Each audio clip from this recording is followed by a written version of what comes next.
Beloved chosen one, slow down and listen. This moment is not accidental. You did not stumble into this message. It arrived because heaven knows exactly where you are standing right now. You have just come through a test that very few people ever recognize as a test. Not because it was small, but because it was silent. No witnesses, no applause, no immediate reward, only pressure, waiting, and the weight of choosing what was right when it cost you something real. This was the hardest test of all. Not temptation that screamed, but temptation that whispered. Not suffering that looked dramatic, but endurance that looked like nothing was happening. You were tested when obedience felt pointless. When doing the right thing slowed you down instead of pushing you forward. When you wondered if anyone, even God, noticed. You were tested in private. Think about your work life. There was a moment when you could have exaggerated results, taken credit that wasn't fully yours, or aligned yourself with people you knew were dishonest just to secure your position. Everyone around you said, "This is how the system works," but something in you resisted. You stayed clean, even if it meant staying overlooked. That decision mattered more than you know. Or look at your finances. The pressure was heavy. Bills, responsibilities, expectations. An opportunity appeared that promised quick relief but demanded compromise, something under the table, something not fully right. No one would have caught you. Yet you walked away, even though it meant continuing to struggle, and that was not foolishness. That was the test. In your family or close relationships, you were tested too. You were misunderstood. Words were spoken that cut deep. You could have defended yourself harshly. You could have exposed old wounds, reminded them of everything you carried alone. Instead, you chose restraint. You swallowed words that would have felt good in the moment but destructive later. That restraint cost you emotionally, Kakuts. That was the test. This test was not about how loud your faith was. It was about how steady your character remained when life felt unfair. As was spoken in the sacred writings of the book of Proverbs, chapter 17, verse 3, "The crucible is for silver, and the furnace is for gold, but the Lord tests the heart." Read that again. God does not test appearances, He tests the heart. Your heart was tested when nobody clapped, when nobody said thank you, when obedience felt invisible, when patience felt like weakness, when waiting felt like loss. And yet you stayed. You didn't harden, you didn't become cruel, you didn't let disappointment turn into bitterness. You felt the weight, yes, you questioned yourself, yes. There were nights you stared at the ceiling asking why doing the right thing seemed to make life harder. But you did not betray who you are. Who? Let me ask you directly, when you could have chosen revenge. Why did you choose peace when you could have taken shortcuts? Why did you choose integrity when quitting would have eased the pressure? Why did you stay? The answer is simple. Even if it doesn't feel powerful yet, because your heart is aligned differently. This test was never about punishment. It was about preparation. Here is the hope you need to hear clearly. Tests that feel like loss are often proof of trust. God does not refine what He does not plan to use. Fire is not sent to destroy gold, but to reveal it. Picture someone training for a role far above their current position. While others are promoted quickly and celebrated publicly, you were kept behind the scenes, doing unglamorous work, learning restraint, humility, and consistency. From the outside, it looked like stagnation. From heaven's perspective, it was installation. The version of you before this season would not have survived what is coming next. The influence ahead requires someone who won't be corrupted by access. The responsibility ahead demands someone who can stay steady under pressure. The doors that are preparing to open require a heart that has already been tested in secret. That is why the test was quiet. That is why it lasted longer than you expected. That is why you had to walk it mostly alone. You were being shaped, not sidelined. So hear this clearly before you move on. You did not fail.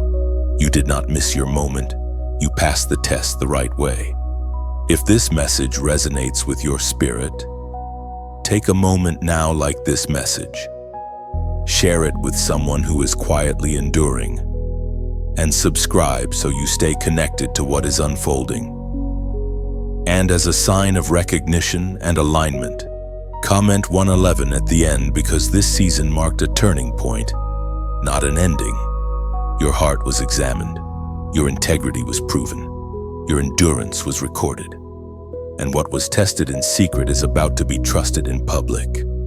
The silence did not lift just because the test ended. That is what unsettles you. You expected clarity, or at least confirmation, after everything you endured. Instead, the quiet remained. Now you are standing in a place many people never learn to navigate, discerning whether this silence is still shaping you or warning you. This distinction is not abstract. It affects how you make decisions at work, how you handle financial pressure, how you respond at home, and how you pray when nothing seems to come back. Scripture speaks soberly about this moment. The ancient words recorded in the book of Amos, chapter 8, verse 11 say, "The days are coming, declares the sovereign Lord, when I will send a famine through the land, not a famine of food or a thirst for water, but a famine of hearing the words of the Lord." That verse is not about impatience. It is about seriousness. Silence can be formative or corrective, depending on what is happening inside you while it lasts. Silence as a test usually comes with inner clarity. Even if outer direction is missing, you may not know what is next, but you still know what is right. Your conscience remains sensitive. You still feel conviction when something is off. The quiet stretches you, but it does not dull you. Silence as a warning feels different. Conviction fades. What once troubled you no longer does. You begin explaining away things you used to correct. That silence is not peace, it is numbness. This shows up clearly in everyday life. At work, testing silence might look like this: you did what was right, but recognition stalled. Feedback became vague. You feel overlooked, yet you remain honest. The frustration sharpens patience instead of bitterness. Warning silence at work appears when small ethical lines blur. You justify gossip, you inflate results, and you feel less inner resistance than before. That lack of tension is not maturity, it is distance. Financially, testing silence looks like careful stewardship without quick relief. You adjust, delay gratification, and stay disciplined. Pressure exists, but recklessness does not. Warning silence in finances looks like repeated patterns with no reflection. The same decisions, the same outcomes, and instead of conviction, there is resignation.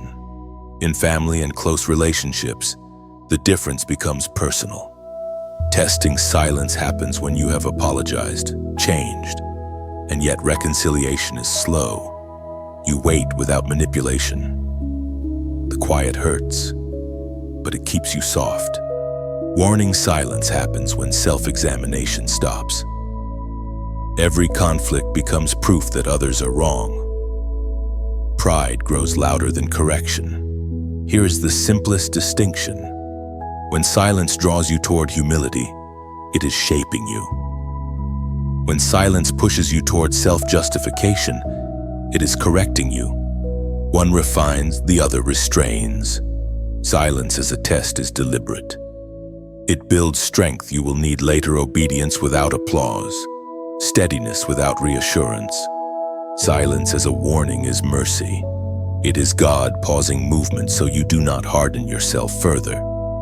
You can sense which silence you're in by watching what happens inside you. Is your heart still responsive, even if tired?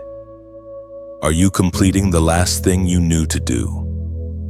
Are your reactions refining or excusing themselves? Are your prayers honest or avoided? Do you see growth or repetition? Let me ask you directly. As the silence continued, did you become more teachable or more defensive? Here is the hope you must hold carefully. Silence does not mean you are forgotten. It means God is forming capacity or correcting direction. Both require time. Neither means abandonment. If you are in testing silence, do not rush movement. If you are in warning silence, do not panic respond. This season is not about being chosen or rejected. It is about alignment. And alignment always restores sound first within you, then around you. The silence is speaking. The question is whether you are still listening. Silence trains you to hear yourself clearly. When noise fades, excuses lose power. You begin to recognize which thoughts are fear, which are habit, and which are conviction. This clarity is uncomfortable, but it is also how wisdom quietly takes root. You start noticing small adjustments instead of dramatic signs. A calmer response, a pause before reacting, a stronger discomfort with compromise. These are not accidents. They are evidence that something inside you is being recalibrated, not erased. What feels like standing still is often internal realignment. Muscles you never knew you had are strengthening beneath the surface. When movement returns, you will move with less urgency, less fear, and far more precision than before. So do not despise this quiet stretch. It is teaching you how to walk without leaning on noise. When direction comes again, you will recognize it immediately because silence trained you to know the difference between impulse and truth. There was a moment you don't talk about much. Not because it wasn't important, but because it was too close to the bone. A moment when escape was possible, when reacting would have felt justified, when quitting would have been understandable. That was the crossroads where this test sharpened into something decisive. You were not tested by what happened to you. You were tested by what you almost did. This section is about that edge where obedience was not convenient, not obvious, and not rewarded immediately. Where restraint cost you relief, where self-control felt like loss, where walking away felt like surrender, but staying aligned felt like dying to something inside you. This is where most people fail. Not because they are evil, but because they are exhausted. Think about your work again. There was a day you were pushed too far. You were overlooked, corrected unfairly, or blamed quietly. You rehearsed the speech in your head, the one that would finally set the record straight. You knew exactly how to expose the hypocrisy. You could have sent that message, made that call, burned that bridge, and yet, you didn't. You paused. You closed the draft. You chose restraint over release. That choice felt weak in the moment. It was not. Or in your finances. There was a point where pressure met impatience. You were tired of being responsible while others seemed to prosper recklessly. You considered bending your own rules just this once. You justified it as survival, not compromise. And still, something stopped you, not fear alignment. You walked away from a shortcut that would have solved a problem quickly and created a bigger one quietly. In your personal life, the test cut even deeper. Someone hurt you, misunderstood you, dismissed what you carried alone. You wanted to defend yourself, not aggressively, just enough to be understood. But you sensed that speaking then would poison something later. So you stayed quiet. You absorbed the discomfort. You let misunderstanding linger rather than force clarity at the wrong time. That is not passivity, that is discipline. Scripture names this moment plainly. As the Apostle Paul wrote in the letter to the Galatians, chapter 6, verse 9, "Let us not become weary in doing good, for at the proper time we will reap a harvest if we do not give up." Notice what threatens the harvest, not opposition, weariness. You didn't almost fail because the pressure was too strong. You almost failed because you were tired of being the one who held the line. This is the hidden cost of being different. You are often asked to absorb what others discharge, to carry what others dump, to pause where others react. Over time, that weight adds up, and the temptation becomes subtle, not to rebel loudly, but to relax inwardly, to stop caring, to stop resisting, to say, "It doesn't matter anymore." But it mattered to you, even when you didn't fully understand why. Let me ask you directly, in that moment when restraint hurt more than reaction, what stopped you? It wasn't fear of consequences. You had already counted those. It wasn't people watching. No one would have blamed you. It was identity. You couldn't betray who you are becoming. Here is where hope enters, not loudly, but firmly. Every time you chose obedience over escape, you strengthened a muscle most people never develop: the ability to delay self-gratification without losing yourself. That ability is rare, and it is required for what comes next. People who react quickly feel powerful for a moment.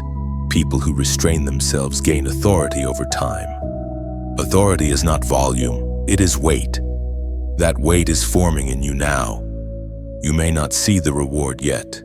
That does not mean it isn't scheduled. Harvests don't announce themselves while seeds are still underground. And the longer the root system, the more stable the growth later. This section is not telling you to suppress your emotions forever. It is telling you that timing matters. Release without wisdom costs more than silence with purpose. You are not weak for holding back. You are being trained. Before moving forward, anchor this moment. Not with noise, but with clarity. If this resonates with the choice you made quietly, painfully, correctly comment this phrase below: "I stayed aligned." Not as a slogan, but as a recognition. Because naming what you survived gives it meaning, and meaning stabilizes what comes next. You didn't choose escape. You didn't choose reaction. You chose obedience when it cost you comfort. And that choice is still echoing. When you type those words, "and," you are not performing for others. You are naming a decision your nervous system still remembers. I stayed aligned means you chose coherence over chaos, direction over discharge, and identity over impulse, especially when no one would have known if you hadn't. There is an ancient story that begins not with rescue, but with observation. Job did not wake up knowing heaven was watching him. He did not realize his name was being spoken in places unseen. He only knew that loss arrived without warning. His work collapsed. His wealth vanished. His family life shattered. His body weakened. And still, the question heaven observed was never about the size of his suffering. It was always about his response. Job's life reveals a pattern many resist accepting. God often allows circumstances to unfold while he studies the posture of the heart within them. Heaven did not measure Job by what was taken from him, but by what he refused to surrender: his integrity, his reverence, his restraint. The scripture captures this moment with unsettling clarity. As written in the book of Job, chapter 1, verse 22, "In all this, Job did not sin by charging God with wrongdoing." That sentence is short, living it is not. Job did not understand the reason.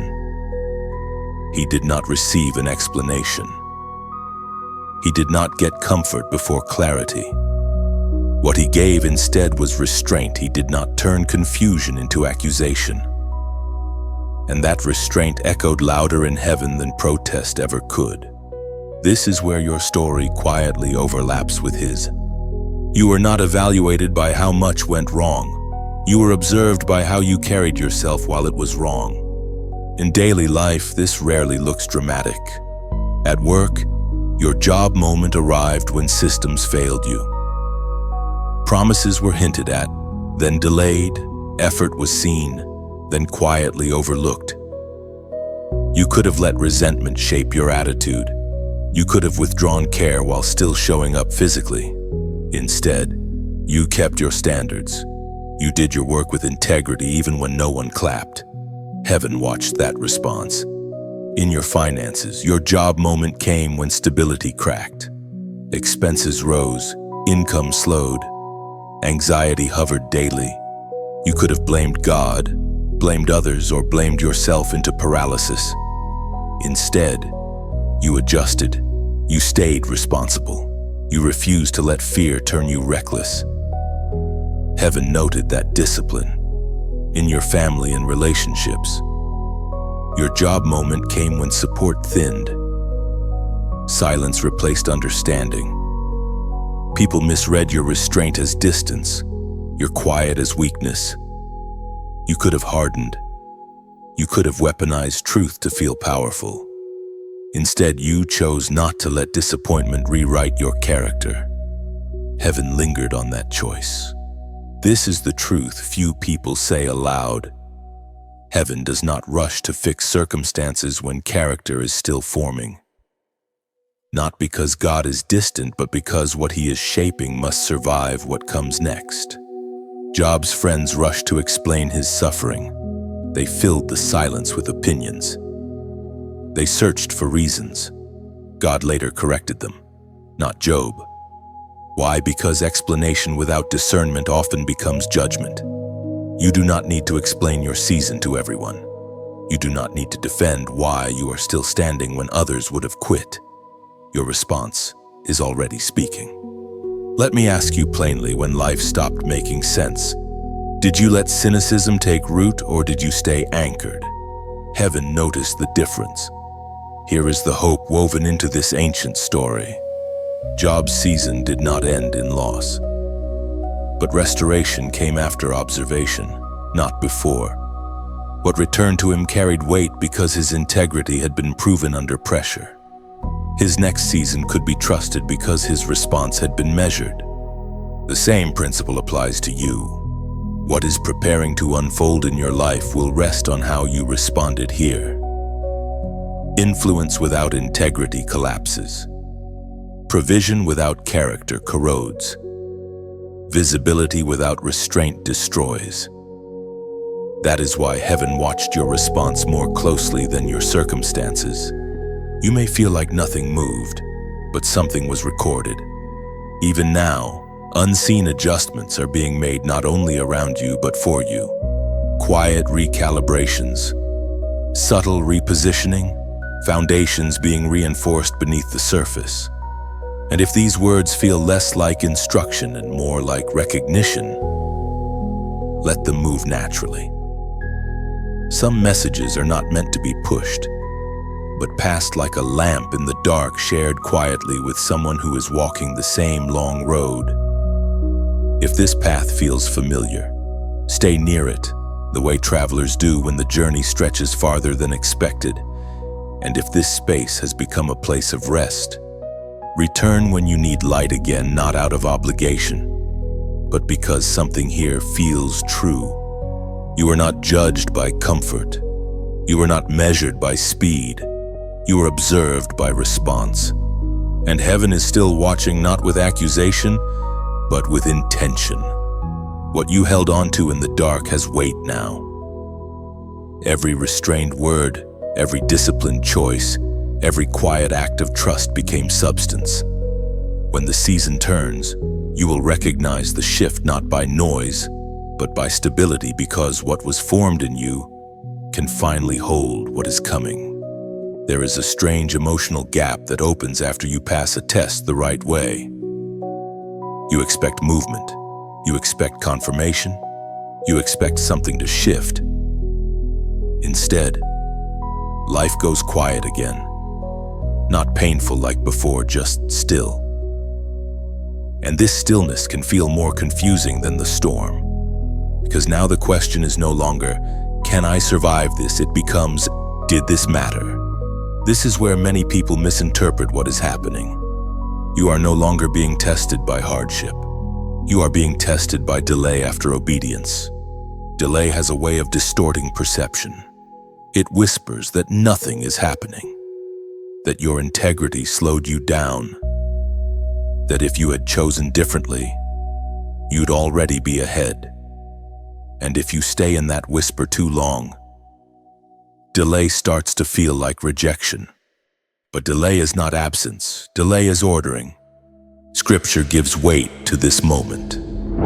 As the Spirit spoke through the prophet Isaiah, chapter 60, verse 22, "When the time is right, I, the Lord, will make it happen." That sentence is short, but it carries authority. Not when you are ready, not when others approve. When the time is right. Delay exists because timing exists. In ordinary life, this delay feels personal. At work, you matured, you learned restraint, you stopped reacting, you became dependable. Yet the role did not open when you expected. Someone else moved faster. This is where delay asks a hard question: were you growing to be seen or to be ready? In finances, you became disciplined. You corrected habits.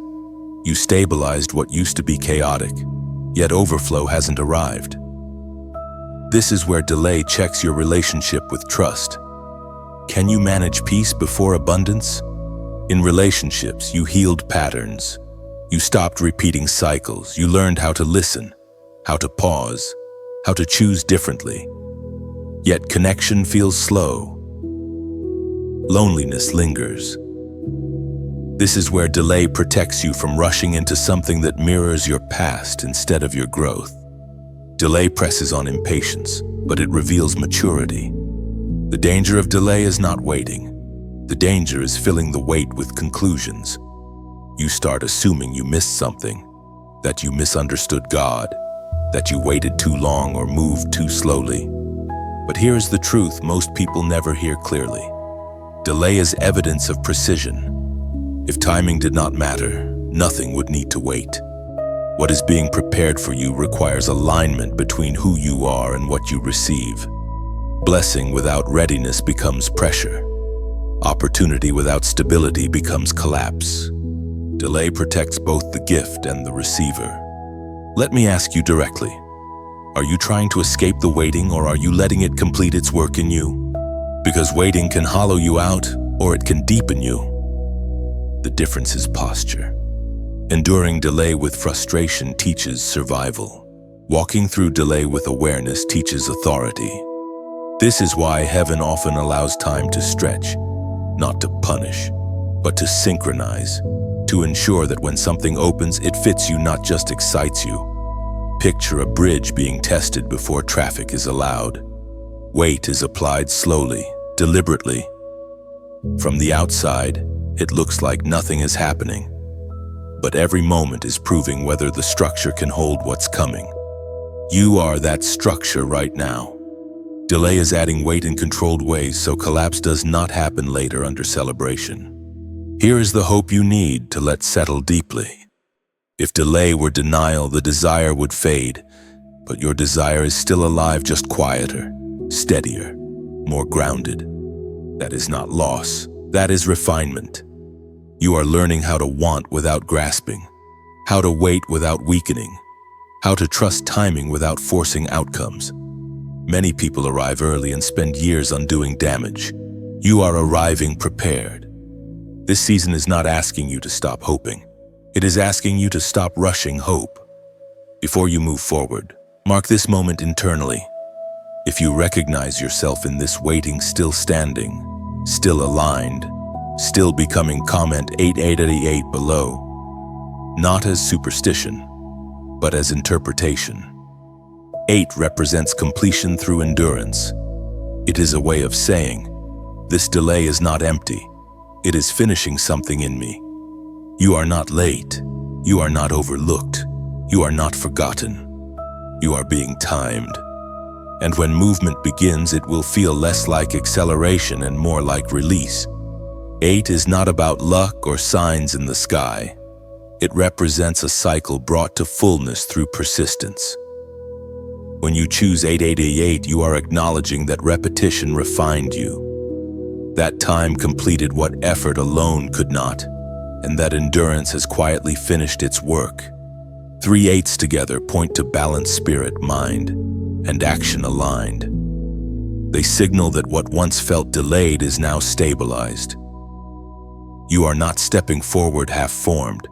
You are moving with structure, maturity, and the capacity to sustain what you receive. There is a quiet shift that happens after endurance finishes its work. It does not announce itself. It does not feel dramatic. But suddenly, you notice that situations which once overwhelmed you no longer control you. Pressure still exists, but it no longer owns your reactions. This is the birth of authority. Authority does not come from position. It comes from weight. And weight is formed only through what you carried without collapsing. This is why endurance was required, not as punishment, but as qualification. Many people want influence without inner gravity.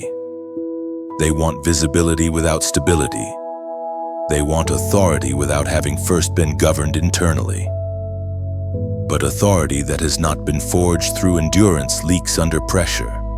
Yours did not leak, it held. The apostle gives language to this process.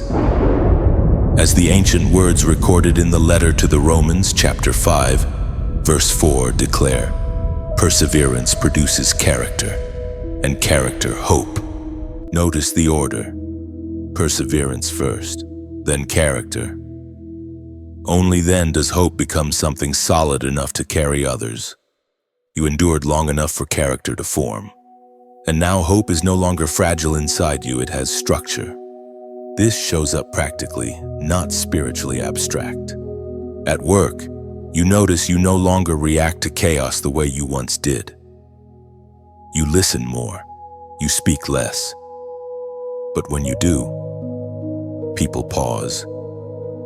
Not because you demand attention, but because your words are measured.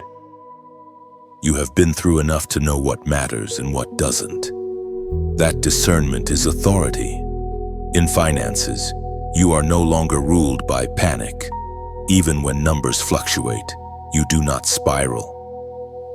You have learned restraint. You have learned patience. You have learned how to separate urgency from importance. That steadiness is authority over fear. In relationships, you no longer chase validation. You can be present without proving yourself. You can set boundaries without guilt. You can stay kind without being consumed. That balance is authority over emotional chaos. This is how endurance matures you. It teaches you how to remain intact under pressure. Here is something crucial you must understand. Authority does not always feel empowering at first. Sometimes it feels lonely. When you stop reacting like others, you stop fitting into old dynamics. When you stop explaining yourself, some people feel uncomfortable. When you stop being triggered easily, you disrupt familiar patterns. That is not distance, that is elevation. You are no longer governed by the need to be understood. You are governed by alignment. Endurance teaches you how to stand without constant reinforcement. It breaks the addiction to reassurance. It weans you off applause. And in doing so, it prepares you for responsibility. Responsibility always finds the steady. This is why your season was long. Not because you were slow, but because what you were carrying next required depth. Shallow authority collapses under scrutiny. Deep authority holds shape under pressure. Think about how bridges are built. The visible part is impressive, but the real work happens underground. Deep supports are placed long before weight is added. No one celebrates that phase, yet without it, nothing holds. You are now standing on what was built beneath you. And here is the quiet hope threaded through this section. Authority does not mean life gets easier. It means you become steadier. Storms still come, but they no longer rearrange you internally. Conflict still happens, but it no longer defines you. Uncertainty still exists, but it no longer erases your clarity. You are not fearless, but you are anchored. This is what endurance produces when it is allowed to finish its work. You do not need to announce this shift. People will feel it. The room changes when someone enters who has been tested and remained intact. There is less noise around them, less urgency, more gravity. That gravity comes from having survived pressure without becoming distorted by it. So if you feel different lately, less reactive, more deliberate, slower to speak, harder to shake, that is not detachment. That is authority settling into place. You are no longer being trained to survive. You are being prepared to carry weight. And that is why what comes next will not crush you. This authority will express itself quietly. You will notice it in your posture, your timing, your restraint. You will no longer rush to prove, explain, or defend. What you carry now speaks ahead of you, shaping outcomes before words are ever needed. Do not underestimate this phase. Authority that arrives without noise often lasts the longest. It does not demand recognition. It invites trust. As you move forward, responsibilities will find you naturally, because steadiness has a way of being recognized without introduction. You are not stepping into something new by accident. What feels like an opening now is not sudden, it is synchronized. The season ahead is responding to who you have become, not who you used to be. This is why the weight feels different. This is why the pace feels deliberate. You are no longer being shaped for survival. You are being positioned for stewardship. Stewardship is heavier than blessing. It requires discernment, not excitement. It requires consistency, not intensity. This is why the path forward feels quieter than you imagined. You expected celebration. Instead, you sense responsibility. You expected applause. Instead, you feel focus. That is not disappointment. That is confirmation. There is a reason crowns in Scripture are never described as light. The apostle wrote about this transition with clarity. As recorded in the second letter to Timothy, chapter 4, verse 7, I have fought the good fight. I have finished the race. I have kept the faith. Notice what is claimed. Not outcomes, not recognition. Faith kept, race finished, fight fought the right way. That is you. You did not cut corners to arrive here.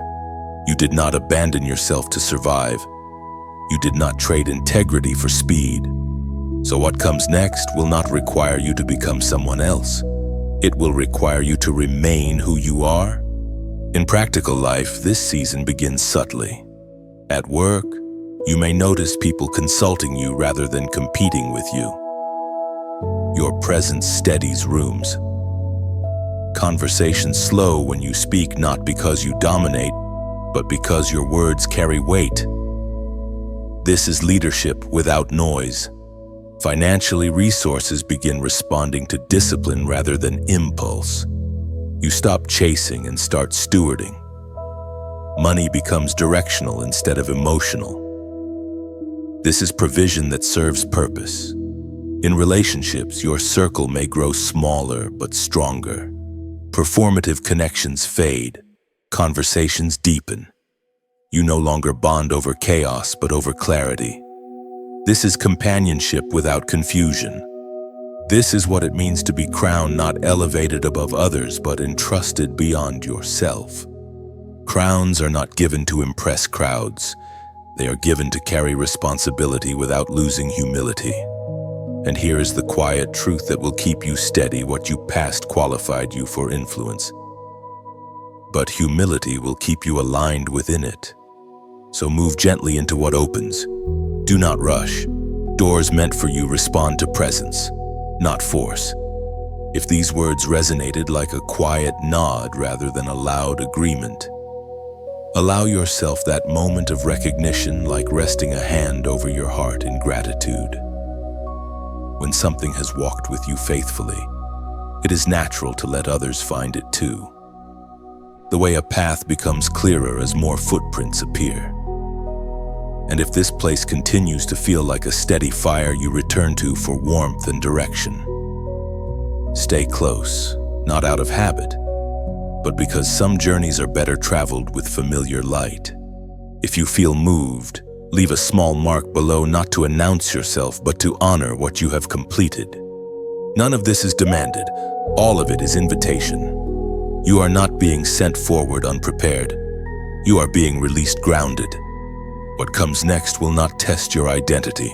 It will rely on it.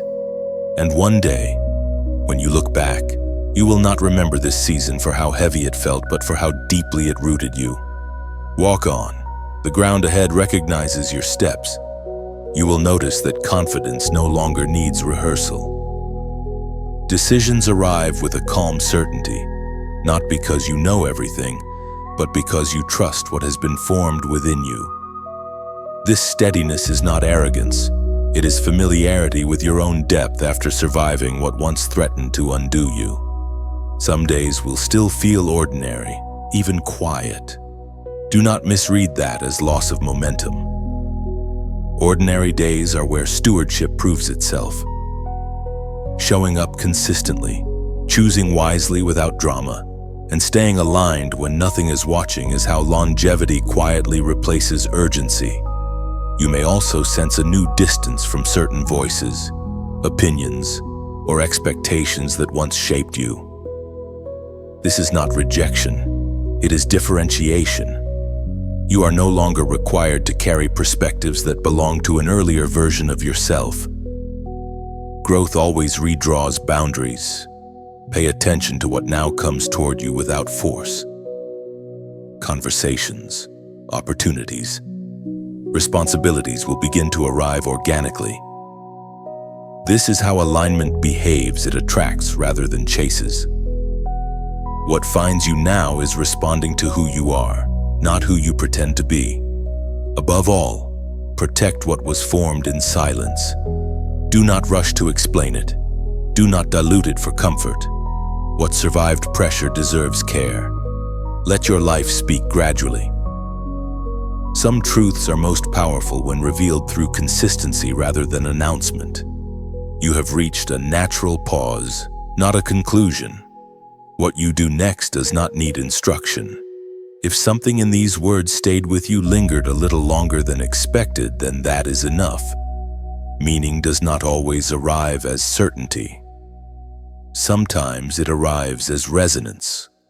This message does not ask to be carried loudly. If it helped you name something you were already living, you may feel moved to pass it on, not to persuade, not to prove a point, but simply to let someone else know they are not alone in a quiet season. Shared that way, words become companionship rather than content. And if you do not feel that pull, that is also right. Not every message is meant to travel far. Some are meant to settle inward.